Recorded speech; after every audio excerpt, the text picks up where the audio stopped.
안녕하십니까? 영리학자 정현우입니다. 오늘은 이 여명의 사주 병신연주에 대해서 말씀을 드리겠습니다. 이 병신연주는 병화는 잘 아시겠습니다만은 태양화라고 하죠. 화려하다 그러죠. 연이라고 하는 건 바로 뭐냐면 사주의 전체의 그 분위기의 흐름의 기세를 나타낸다고 볼 수가 있습니다. 그 인생 자체가 어찌 보면은 화려하다고 볼 수가 있어요. 화려하게 인생은. 그러니까 예를 든다면 우리가 좀 경제 사정이 어려우면서도 좀 화려하게 사는 사람이 있고, 경제적인 여유가 많으면서도 화려하지 않은 생활을 하는 그런 사람이 있습니다. 근데 성향이 좀 화려한 그런 성향을 가지고 있다 이렇게 보는 겁니다.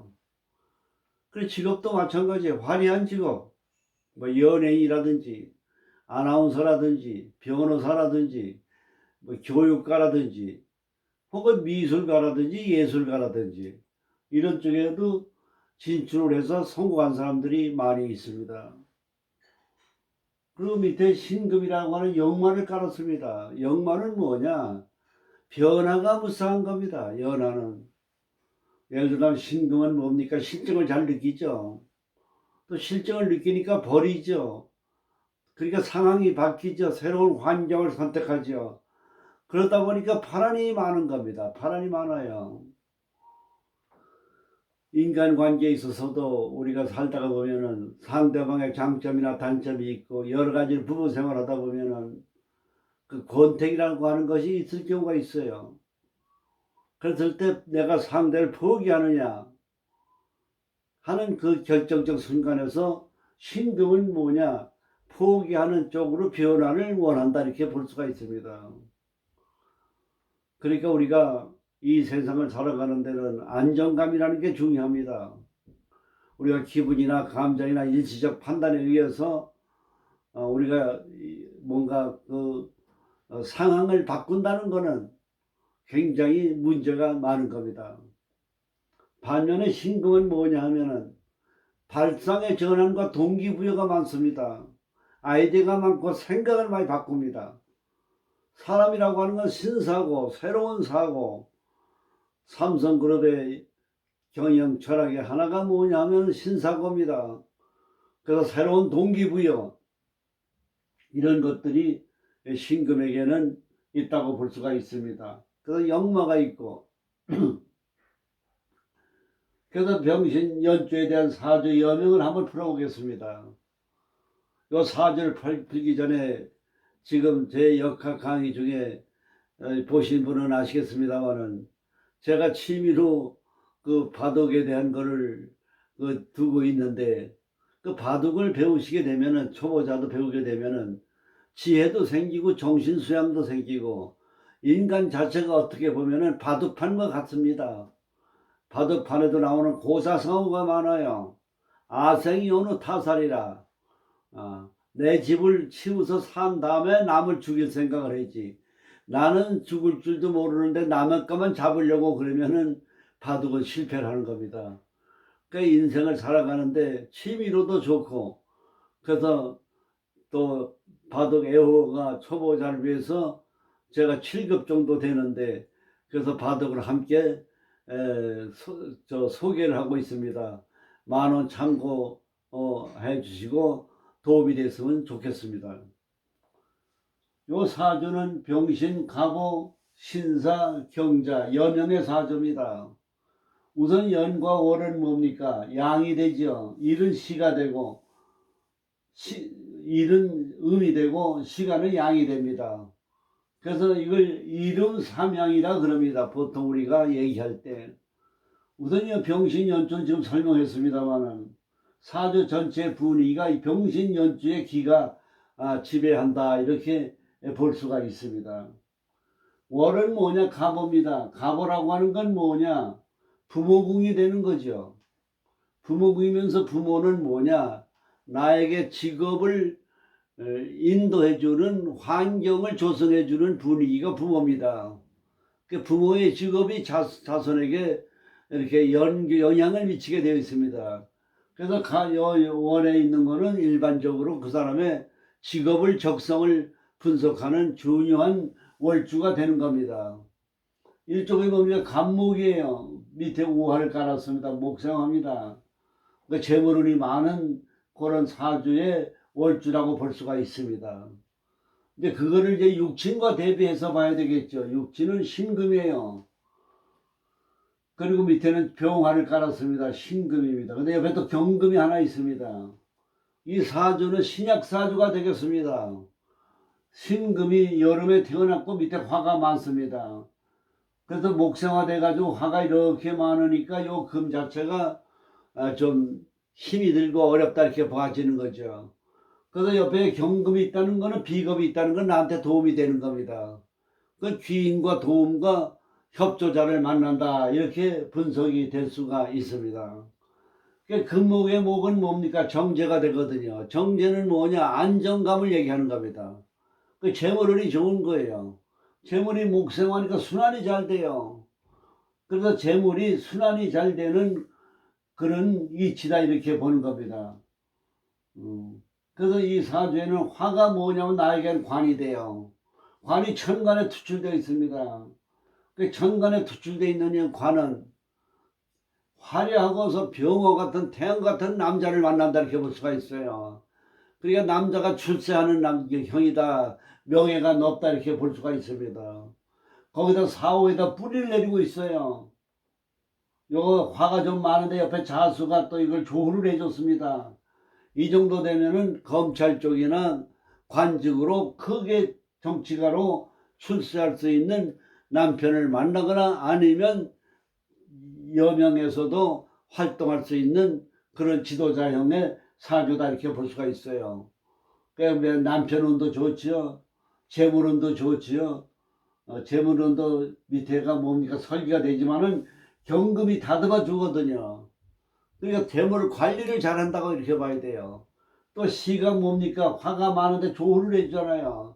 그렇기 때문에 재물운도 좋다고 볼 수가 있습니다.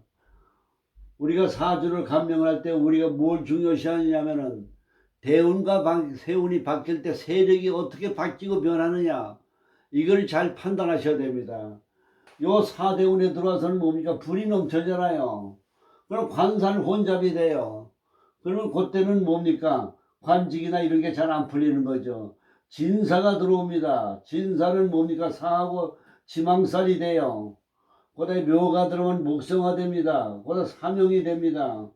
목성화는 뭡니까? 화극금 관을 생해 주잖아요. 관을 생해 주는데 요 관이 목성화 해 주는데 목화가 너무 많기 때문에 남자 관계가 잘 풀리지 않는다고 봐야 됩니다. 이 사주는 운세를 보면 45세부터 운이 들어오거든요. 그럼 45세부터 운이 들어가면은 일반적으로 45세에는 좀 나이가 좀 많이 이제 들었지만은 그때부터 운이 좋다고 볼 수가 있습니다. 운세에 좋은 거는 소년에 좀 힘들고 중년부터 좋은 것이 아주 좋은 팔자라고 볼 수가 있겠습니다. 그 다음에 이제 세력합을 볼 때 사가 축이 들을 때 사유축 금이 됩니다. 자진수가 돼요. 그 목화가 많은 걸 좋아해주고 얼마나 좋습니까? 수는 식신상관 아니에요. 관이 발달되어 있잖아요. 관급 사업으로 큰 돈을 만질 수 있다. 이렇게 볼 수가 있는 겁니다. 근데 요 무토라고 하는 게 들어옵니다. 무토는 토생금 인수거든요. 인수는 뭐냐요? 화가 화생토 되니까 설기가 되거든요. 근데 이럴 경우에는 인수가 화가 많은 걸 설기시켜 주니까 관운도 좋다고 봐야 됩니다. 우리가 역학을 잘 배우면서 잘 아시겠습니다만 항상 우리가 이 초보자 되신 여러분께서는 음양의 개념을 잘 아셔야 됩니다. 음과 양. 음이라는 거는 어두운 거고 양은 뭐냐? 밝은 겁니다.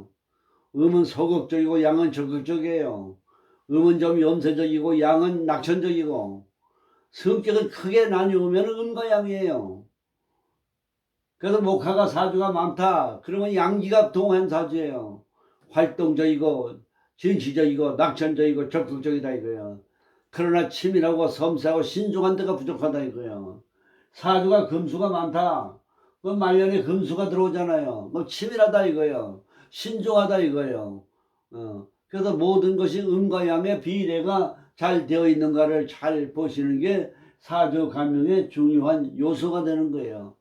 사주는 다른 거 없어요. 음양학이에요. 그래서 음과 양의 개념과 그 성향을 잘 아셔야 돼요. 그 갑병무경이면 양이고 을정기신계는 음이다 이거예요. 그 병화와 정화는 음이지만 양입니다. 경금과 임은 양이지만 음이에요. 음이 강하다 그 뜻이에요. 요런 개념의 원리 이치를 잘 아셔야 돼요. 그래서 남자 사주를 볼 때는 재를 많이 봐야 되고 여자 사주도 마찬가지로 관을 보는 것이 사주 감명의 준대 요소가 되는 겁니다. 그래서 대운에서 어떤 운이 들어오느냐, 그 운이 나에게 사주 팔자와 어떤 연결고리가 되느냐. 예를 든다면 어렸을 때 화가 들어오면은 뭡니까? 관살 혼잡이 되잖아요. 그러면 안 좋은 시기죠. 그 건강적으로 안 좋다고 봐야 돼. 어릴 때는요. 부모가 이제가 조실부모할 수가 있고요. 근데 목이 들어오잖아요. 화가 많은데 목이 또 넘치잖아요. 그러면 이때는 죄다 신약이 돼버려요.